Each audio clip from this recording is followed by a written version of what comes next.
D-Lo 404 Boxing. Alright, y'all. So Demetrius Andrade didn't come anywhere near my prediction pick of a 7-round KO. He took care of Jason Quigley in 2 rounds, dropped him in the first. I think he dropped him like 3 times in the second, but they only counted one time. His glove touched the canvas, but the ref didn't call it as such. But ultimately, Jason Quigley was outgunned as we expected, but Demetrius Andrade did what people complain about him not doing, which is close out the show when he gets guys hurt. Now, not a whole lot to talk about in this fight other than, Andrade's skills were on full display. There were times he got a little sloppy in there.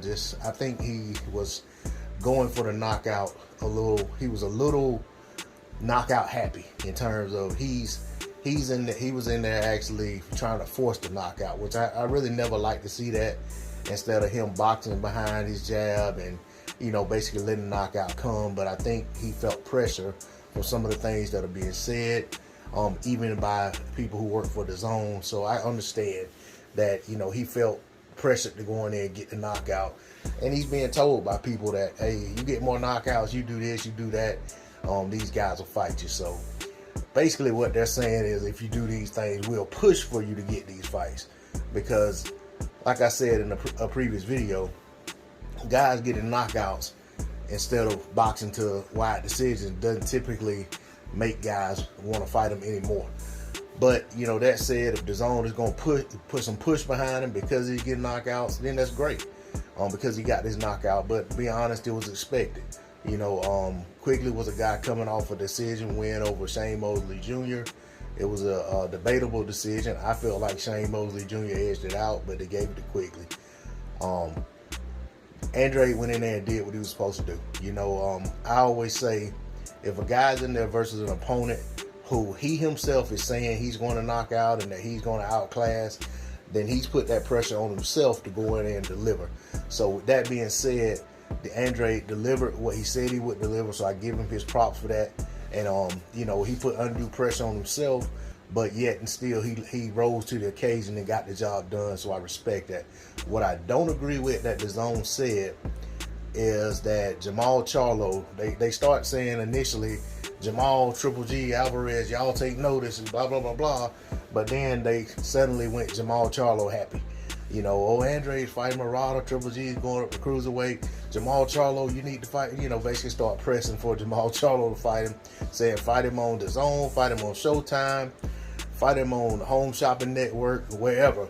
This fight needs to happen. They're saying that Charlo versus Andrade is the biggest fight in boxing, bigger than Spence versus Spence versus Bud, and bigger than Tyson Fury versus whoever for undisputed, and just all this stuff. And I'm like, man, come on, man, get out. Hey, as big a fan as I am of both Jermall Charlo, although I don't like his outside the ring stuff, and Demetrius Andrade, although I don't like some of his outside the ring stuff, as big a fan as I am of those two guys in the ring, and as much as I want to see that fight, and for as long as I wanted to see that fight, I'm not going to put cables on it and act like that's some huge mega fight for boxing.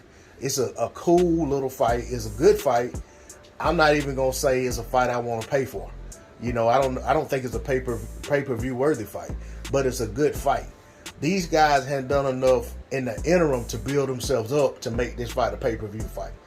But I'm sure if it ends up on Showtime, if they fight, that's what it's going to be.